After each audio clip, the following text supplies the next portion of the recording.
Selamat datang di channel hiburan novel. Sebelum memulai mendengarkan novel, jangan lupa untuk subscribe dan like video ini, supaya admin bisa lebih bersemangat untuk membuat konten lebih banyak. Terima kasih. Bab 421 dan ke-422. Jangan kira aku tidak tahu. Kau hanya takut tanah pusat komersial itu dijual dan kehilangan semua posisimu di keluarga Zima. Tapi apa kau sudah merencanakan ini? Zima akan berkembang di Bakut. Ketika aku mendapat dukungan Silva, Zima akan berkembang. Jika kau tetap patuh, aku akan memberimu makan sedikit saat kita berpesta seperti raja. Yakinlah. Queen memeluk tangannya erat-erat, sengaja menunjukkan lekuk dadanya dengan sombong. Ya, ayahmu telah mengemukakan idenya. Kau tidak akan menentangnya dan mengganggu rencana kami untuk berkembang di Bakut, kan? Jika bukan karena ayahmu, kami tidak perlu menjual aset kami. Benar itu semua karena kau dan keluargamu. Tidak percaya kau masih bertindak seperti korban padahal kaulah yang paling untung. Jika kau bertanya dulu kepadaku, kami tidak perlu menjual semua aset kami, tetapi proyek Mandy untuk pusat belanja harus dijual secepat mungkin. Beberapa orang dari Zima dengan lantang menyuarakan pendapat mereka. Mereka tidak sabar untuk pergi ke Bakut dan berkuasa di sana. Tetapi ketika mereka berbicara dengan Mandy, mereka semua bertindak seolah-olah mereka tidak punya pilihan lain. Mereka membuatnya tampak seperti Simon tidak membawa pulang apapun, justru lebih banyak merugikan daripada keuntungan. Mandy tidak tahu bagaimana harus menanggapinya dan itu adalah proyek besar yang dibawa oleh Simon. Bahkan gagasan keluarga Zimmer pindah ke Bakut untuk ekspansi adalah miliknya. Tetapi pada saat itu, dia tidak yakin mengapa, dia merasa ini adalah ide yang buruk di benaknya. Lalu, di depan kerumunan Zima, dia tidak tahu bagaimana cara memberitahu mereka tentang hal ini. Sedangkan Simon, dia bersikap seolah-olah seluruh rencana ini bukan urusannya lagi. Simon telah kembali ke rumah untuk mendapatkan kembali posisinya sebagai pewaris, tetapi dia benar-benar kecewa dengan sikap kakek Zimmer. Dia sama sekali tidak ingin mengungkapkan pendapatnya saat itu. Mandy, bagaimana menurutmu? Kakek Zimmer bertanya sambil duduk di atas kursinya. Lidah Mandy seperti diikat. Dia tidak tahu harus berkata apa. Mandy, semua orang di sini berpikir bahwa kita harus menjual proyek pusat komersial kita atau menjualnya satu paket. Kau bertanggung jawab atas proyek ini. Kau harus menyuarakan pendapatmu jika ada yang ingin kau katakan. Kau tidak berpikir untuk melarikan diri pada saat ini, bukan? Kakek Zima menunjukkan wajah penuh kecewa. Keluarga Zima telah menetapkan rencana mereka dan mereka akan menuju ke Bakut. Siapapun yang menentang rencana ini berarti menentang seluruh anggota keluarga. Dan Mandy yang tidak mendukung rencana tersebut membuat darah kakek Zima mendidih karena marah. Kakek, bukannya aku tidak setuju. Tapi menurutku menggadaikan akan lebih praktis daripada sekadar menjual aset secara langsung. Selain itu, kita akan memiliki rencana cadangan lain setelah kita berhasil dengan hipotek. Jika perlu, kita selalu bisa kembali ke Nyumhi, kata Mandy setelah berpikir panjang. Selain itu, kita sedang bekerja sama dengan York Enterprise di proyek ini. Aku yakin kau mengerti, kakek. Yang menjalankan York Enterprise adalah York Southlight. Satu-satunya keluarga teratas di seluruh Southlight. Meskipun mereka tidak peduli dengan proyek kecil ini, apa ada gunanya menyinggung perasaan mereka dengan pindah ke Bakut untuk ekspansi? Mereka bahkan menginvestasikan $50 juta untuk proyek kita. Itu. Kakek Zima mengerutkan kening. Kau tidak salah. Bagaimana jika kau berbicara dengan York Enterprise? Beritahu mereka bahwa kita tidak menginginkan investasi mereka. Saat kita menjual tanah ini, kita akan membayar mereka kembali 7,6 juta untuk periode awal. Ya? Karena kau bertanggung jawab atas proyek tersebut, kau harus urus sampai selesai. Kata Gwen sambil tersenyum. Zack kemudian menghela nafas dan berkata, Mandy, ini bukan karena kami tidak mendukung apa yang kau lakukan, tetapi sekarang banyak orang telah mengetahui tentang rencana kita untuk menjual aset kita. Orang-orang yang tidak tahu alasannya berpikir bahwa keluarga ini akan bangkrut. Dalam situasi ini, band mana yang mau meminjamkan uang kepada kita? Tapi rencana tentang memperluas di Bakut harus tetap menjadi rahasia. Tidak ada orang luar yang harus tahu sebelum kita berhasil. Tidak ada solusi lagi selain menjual aset kita dan aku harap kau mengerti. Bab 422. Kakek. Mandy bahkan tidak menatap Zack, melainkan menatap kakek Zimmer sambil memohon. Kakek, kita telah mencurahkan jiwa dan raga ke dalam proyek ini. Tidak ada gunanya meninggalkannya. Mengapa kau tidak memberiku kesempatan untuk mencoba? Jika aku tidak bisa mendapatkan pinjaman apapun, maka kau dapat memikirkan untuk menjual proyek ini. Kakek Zimmer sedikit terpengaruh oleh Mandy ketika dia menatapnya. Zack membanting tangannya ke atas meja dan memarahinya. Mandy, kau tahu diri tidak? Terus terang, kau hanyalah manajer keuangan perusahaan Zimmer dan orang yang bertanggung jawab atas proyek. Kakek dan aku mengendalikan operasi perusahaan. Kapan kau punya hak untuk ikut campur? Ayahmu bahkan mendesak kita untuk mempercepat rencananya. Kira sudah mengadakan rapat untuk menjual aset. Jika kau ikut campur sekarang, siapa yang tahu apa yang akan terjadi jika kau menakut-nakuti semua klien? Bagaimana jika proyek tidak membantu kita melunasi periode awal? Apa kau menyadari berapa banyak kerugian yang akan kita bayar jika tidak punya $15 juta tepat waktu untuk proyek tersebut? Zack sudah tidak punya alasan lagi menyebut rentetan pertanyaan ke arah Mandy. Proyek dari Bakut dibawa oleh Simon. Jika Zack tidak menyuarakan pendapatnya dan orang lain bergabung untuk melawan keluarga Mandy, dia akan sendirian dalam situasi ini. Beberapa orang di keluarga Zimmer sudah tidak menyukai Mandy sebelumnya. Selama sebulan terakhir, kebanyakan dari mereka kehilangan kesempatan untuk menghasilkan lebih banyak uang karena Mandy memiliki kekuasaan finansial atas keluarga. Setiap orang sama miskinnya dengan tikus gereja. Karena ada kesempatan untuk menyeret Mandy ke bawah, mengapa tidak mengambilnya? Quinn memelototi Mandy dengan lebih sombong dan tersenyum.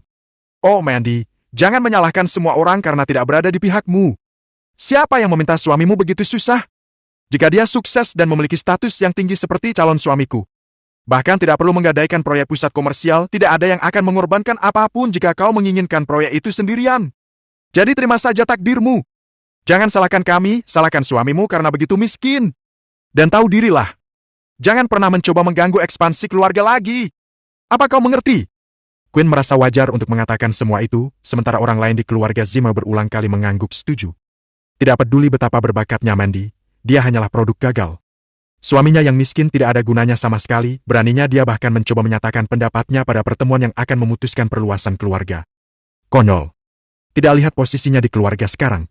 Setiap orang di keluarga itu mengerti bahwa ketika mereka sampai di Bakut, satu-satunya orang yang dapat mereka andalkan adalah Quinn, wanita yang ditakdirkan untuk menikah dengan keluarga Silva. Dia akan menjadi orang paling berpengaruh dalam keluarga saat itu terjadi.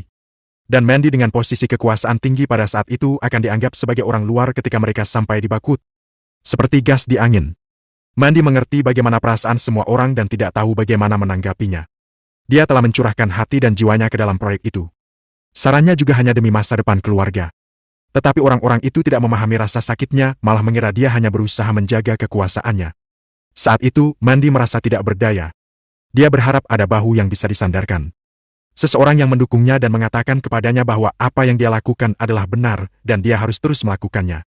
Sayang sekali yang dilihatnya hanyalah tatapan sinis dari semua orang, bahkan orang tuanya tampak seperti mereka sama sekali tidak bisa berkata-kata. Saat itu juga, pintu Villa Zimmer dibuka dengan suara derik yang keras. Harvey terlihat berjalan di aula. Wajah semua orang menjadi masam, muram layaknya malam ketika mereka melihatnya. Mengapa sampah ini mencoba cari masalah lagi? Ada urusan apa dia di sini? Bab 423 dan ke-424. Zack yang pertama berdiri lalu menunjuk Harvey sambil menertawakannya meledek. Kau hanya sekarung sampah yang tidak berharga, kami Zimmer sedang membicarakan hal-hal besar yang berkaitan dengan keluarga. Ada apa kau menerobos masuk seperti ini? Jika kau membocorkan rahasia keluarga kami, siapa yang akan bertanggung jawab? Mandy memelototi Zack. Jangan berlebihan, Zack. Harvey juga bagian dari kita. Zack terkekeh. Oh, Mandy, kau sangat lugu. Kau pikir dia bagian dari kita karena kakek tidak membiarkan dia menceraikanmu? Kau pikir dengan menjadi hewan peliharaan Eswell dan membawa proyek kembali untuk kita, jadi memberinya kedudukan dalam keluarga? Biar ku beritahu, keluarga ini berbeda dari sebelumnya. Untuk saat ini, kami hanya memberikan kesempatan kepada Neswell. Jika tidak, kami bahkan tidak akan melakukan apa yang disebut proyek. Zack kemudian menatap kakek Zimmer. Kakek, menurutku kita harus copot Mandy dari posisinya dan mencegahnya berpartisipasi dalam acara lain yang melibatkan keluarga Zimmer. Tentu saja bukannya tidak berperasaan. Kita akan memberikan 2 kotoran ini $450 setiap bulan. Itu seharusnya cukup untuk makanan. Semua orang mengangguk setuju, memberikan semua dukungan kepada Zack. Tidak melakukan apa-apa dan mendapatkan $450 sebagai bayaran setiap bulan tampaknya pantas. Kakek Zimmer menatap Simon dalam-dalam dan melihatnya menunduk, tidak mengucapkan sepatah kata pun. Kakek Zimmer kemudian senyum tipis sambil melihat ke arah Mandy. Baik. Jika tidak ada yang keberatan, jual setiap proyek yang kita miliki termasuk proyek pusat komersial. Kita juga akan berhentikan Mandy dari tugas perusahaan manapun mulai hari ini dan seterusnya. Mandy benar-benar patah hati ketika dia melihat ayahnya tidak membantunya mengucapkan sepatah kata pun pada saat itu. Usahanya beberapa bulan terakhir telah hancur berkeping-keping. Dia ingin mengatakan sesuatu, tetapi dia tidak tahu harus mulai dari mana. Saat itu, Harvey berjalan menuju Mandy dan memegangi tangannya di bawah meja. Dia menatap tegas pada Mandy, lalu dengan dingin menatap kakek Zimmer. Aku keberatan. Apa? Hahaha. Ada sedikit atmosfer ketegangan di aula sampai seseorang tidak bisa menahan tawa mereka, terutama beberapa gadis yang menutupi wajah mereka, tertawa pelan. Harvey benar-benar tidak tahu malu. Apakah dia tidak mendengar apa yang dikatakan wakil CEO? Menghapus Mandy dari posisi manapun dan menjadikan mereka pemalas di keluarga dengan $450 setiap bulan. Sejujurnya tidak segera mengusir mereka dari rumah adalah hal paling baik yang bisa mereka lakukan. Dalam keadaan seperti ini, apa dia tidak tahu tempatnya? Menerobos masuk dan mengatakan sesuatu seperti ini? Dia pikir dia siapa? Memangnya kau gubernur? Dengan sikap dan nadanya, jika orang tidak tahu, mereka akan mengira bahwa dia adalah pewaris keluarga Silva. Pada saat itu, semua orang memandang Harvey seolah dia idiot. Apa katamu? Sebelum Zack mengatakan apapun, wajah kakek Zima muram, ekspresinya penuh marah. Menantu numpang ini sepertinya mendukung kesuksesan Mandy. Tapi dia masih berani muncul bahkan setelah dia dicopot dari posisinya. Apa dia tidak tahu tempat? Atau apakah dia terlalu percaya diri mengira bahwa dia adalah orang penting? Harvey tertawa dingin sambil perlahan memberikan pidatonya. Mari kita kesampingkan proyek Neswell untuk saat ini dan bicarakan tentang proyek pusat komersial. Bukankah seharusnya kau melihat kontrak dan membacanya dengan cermat sebelum mengatakan hal seperti itu? Apa kau tidak takut dengan persyaratan wajib yang termasuk dalam kontrak? Hanya berpikir untuk menjual proyek dan tidak memikirkan hal seperti ini sampai menyingkirkan seseorang yang melindungi keluarga dari posisinya. Tidakkah menurutmu kau terlalu tidak kompeten?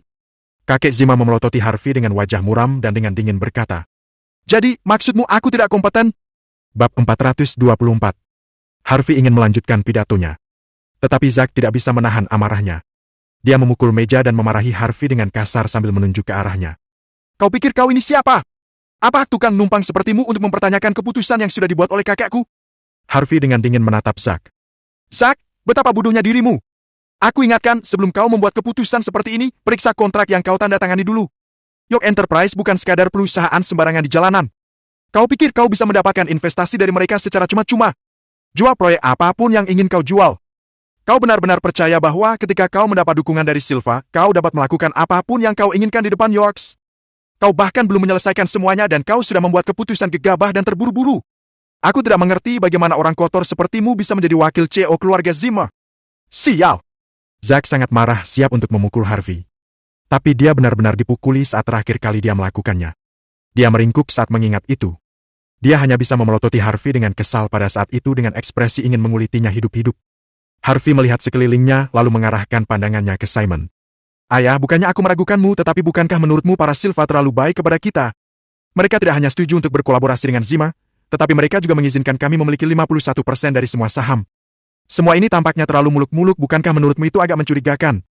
Maksudnya jelas. Tampaknya ada niat buruk yang tersembunyi di balik kolaborasi antara Silva dan Zima. Harvey mendorong semua orang untuk tidak berkembang di bakut. Tapi siapa yang akan mempercayai sesuatu yang keluar dari mulutnya? Simon dengan dingin berkata, Harvey, meskipun proyek ini di luar kendaliku, aku tidak punya hak untuk menilai. Tapi aku dapat menjamin reputasiku bahwa proyek ini tidak ada masalah. Simon harus mengatakan itu. Jika dia benar-benar mengatakan bahwa proyek itu cacat dalam segi apapun, mengingat kerasnya keluarga Zima, keluarga Simon akan segera tercabik-cabik oleh mereka. Meski Simon menunjukkan wajah penuh keputusasaan, ia tetap memaksa Harvey dan Mandy untuk bercerai saat mereka sampai di bakut dan membiarkannya menikahi Lian Silva. Dengan begitu, dia bisa mendapatkan kembali kuasa dalam keluarga. Tentu saja, dia tidak bisa mengatakannya. Dia hanya ingin merahasiakannya agar Zack dan ayahnya mengabaikannya. Tapi Harvey telah mendiktenya. Itu membuatnya merasa terancam dan marah, tetapi dia akhirnya pasrah. Zack tertawa. Hei Harvey, dengar. Apa kau mendengar apa yang baru saja dia katakan? Kau mempertanyakan di sini, bertanya di sana, membuat dirimu terlihat bijak dan cerdas. Tapi pada akhirnya kau hanya takut Mandy kehilangan otoritasnya dalam keluarga membuatmu tidak berdaya seperti sebelumnya. Biar ku beritahu, peluangmu sudah habis. Dan kau tidak akan pernah mendapatkannya lagi. Harvey menyeringai sedikit. Menurutku sebelum kau bilang begitu, kau harus melihat kontrak investasi terlebih dahulu. Pada saat itu, kakek Zima mengerutkan kening dan emosi. Harvey, berhenti bicara tentang kontrak. Aku 100.000 kali lebih ahli dalam detail kontrak daripada kau. Keluar sekarang! Kau membuatku jijik. Kakek Zima bahkan tidak memandang Harvey saat meneriakinya. Jika bukan untuk memastikan bahwa Queen akan menikahi Lian dan Mandy yang mengganggu rencananya, kakek Zima akan langsung mengusir Harvey dari rumah. Tapi di matanya, Harvey masih berguna, itulah mengapa dia menahan keinginan untuk melakukannya. Melihat kakek Zima mengeluarkan amarah, keluarga Zima bersuka cita atas Harvey. Pada saat yang sama, Simon memiringkan kepalanya dan menatap Harvey. Berhentilah membuat masalah. Duduklah, jangan mempermalukan dirimu sendiri. Mandy menghela nafas. Harvey, berhentilah bicara yang tidak masuk akal. Kontraknya baik-baik saja. Lillian tidak mengatakan apa-apa tetapi wajahnya nampak menghina.